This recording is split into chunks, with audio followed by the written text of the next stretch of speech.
Salve, salve, irmão conectado da Umbanda, seja bem-vindo à Umbanda, ao Conexão Responde mais uma vez, Axé. Bom, o Felipe, ele não sei de onde, que ele não falou de onde da cidade dele, mas ele perguntou o seguinte: sou iniciante da Umbanda, iniciado na Umbanda recentemente, quero saber o que significa os termos que vocês usam como Axé, Atotô e etc. Bom, meu irmão, se você é iniciante, seja bem-vindo à Umbanda.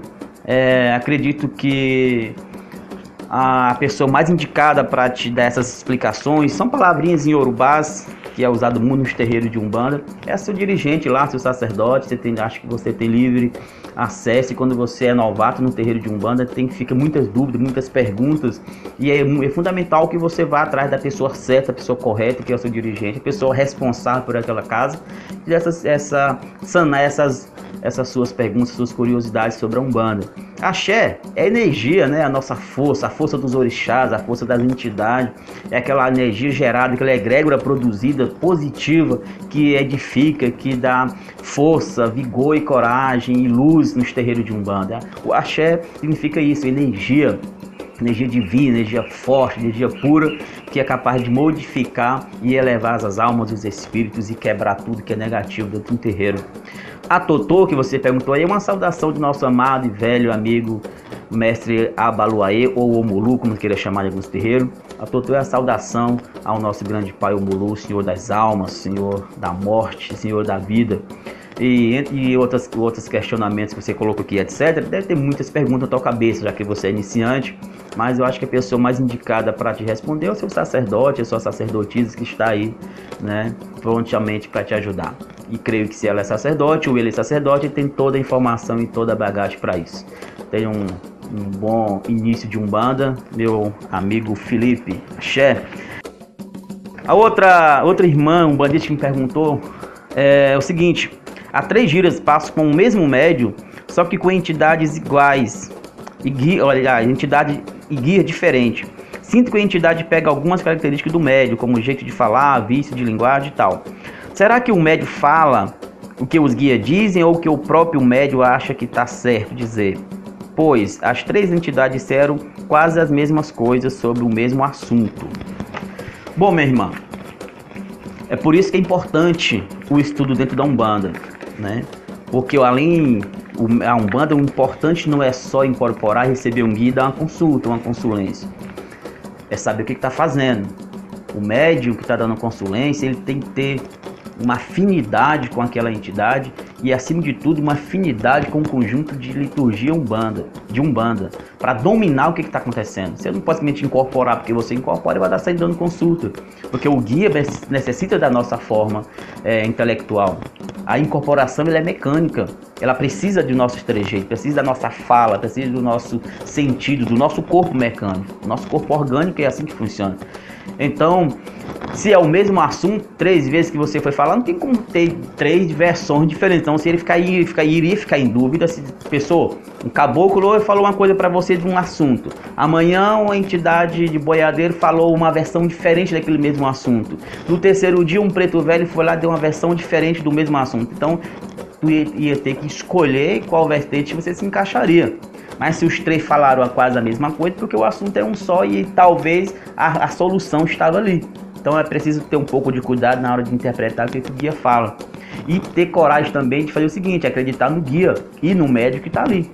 Por isso que o médium precisa passar essa transparência de conhecimento, para saber se é certo ou se é errado. E você tem que ter fé. A Umbanda não é feita apenas de milagres, é feita de fé.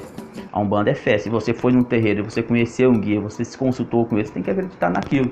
Porque é a sua fé que vai determinar tudo que vai acontecer ou não. Só o guia falar, só o guia dizer não vai resolver muita coisa. É preciso que você sinta e que você tenha fé para que isso aconteça. Axé, minha irmã? Uma outra pergunta tá aqui, é o seguinte: se os guias se manifestam através do pensamento, por que bebem e fumam? Interessante. Também não sei quem foi que fez essa pergunta, mas é o seguinte: primeiro que o guia não se manifesta pelo pensamento. Não sei se você quis falar essa palavra de pensamento. O guia ela é manifestado através de um conjunto de normas físicas e espirituais e leis que permite que isso aconteça. A incorporação não é só o nosso pensamento. Nosso pensamento tem que estar focado, apenas, limpo e puro para aquilo que vai fazer. Mas a manifestação do Espírito acontece num plano astral, né?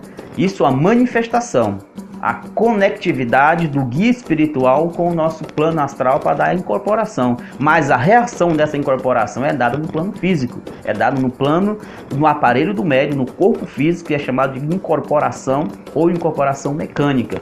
Qual é? Aquela que o guia vai manifestar no plano astral e aquela manifestação vai ser reproduzida no plano físico, da qual você vai usar os braços do médium, as pernas do médium, o olho do médium, a língua do médium, tudo que o médium tem, inclusive o intelecto, para trabalhar e conhecer e fazer tudo que tiver que fazer. Fumar e beber, aí é parte de ritualística de Umbanda, não é incorporar. Incorporar é uma coisa, usar cigarro, usar bebida é outra coisa. Primeiro, só é permitido fumar e beber médium estruturados, psicologicamente preparados, que tem uma bagagem espiritual muito bem preparada, muito bem segura, e além disso tem que ter uma autorização, porque não é só beber, incorporar ou incorporar entre aspas para ficar fumando e bebendo. Fumo e cigarro, como outros elementos que se usa na natureza de Umbanda, é ritualística, é uma outra questão. Incorporar é uma coisa, usar elementos da natureza para fazer trabalhos, para fazer atendimento é outra questão, uma outra linha de trabalho. Mas fica para uma outra hora, porque são coisas distintas. A incorporação é feita no astral, mas a manifestação é no físico. Fumar e beber não é igual nós ir para um bar ou comprar uma cerveja e beber em casa e fumar um cigarro em casa.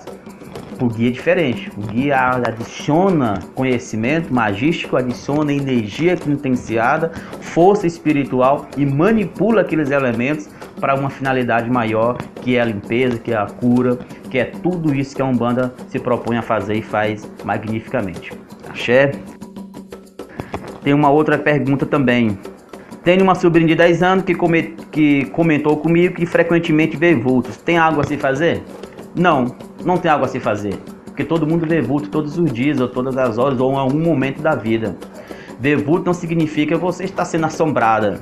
Você está sendo perseguida por espíritos negativos. Você pode ver vulto de passarinho que voa por cima da sua casa e a sombra dá lá embaixo, a criança vê. Você pode ver realmente um vulto de um espírito que passou, mas passou, não tem nada a ver, né? Isso aí com o tempo, com o amadurecimento e com a maturidade ou se vai melhorar ou vai acabar de vez. Não tem muito o que fazer não, né? Não tem nada demais. Fala para sua sobrinha de 10 anos, não se preocupar com isso não, que isso aí acontece com todo mundo, com todos nós estamos aqui nesse plano.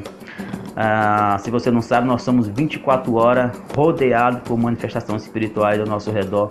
Então, se você olhar direito, se concentrar bem, você vai ver os vultos, vai ver o espírito, vai ver e sentir toda a vibração do mundo espiritual que está à nossa volta. Axé, espero ter lhe respondido com franqueza e até o próximo vídeo. Salve!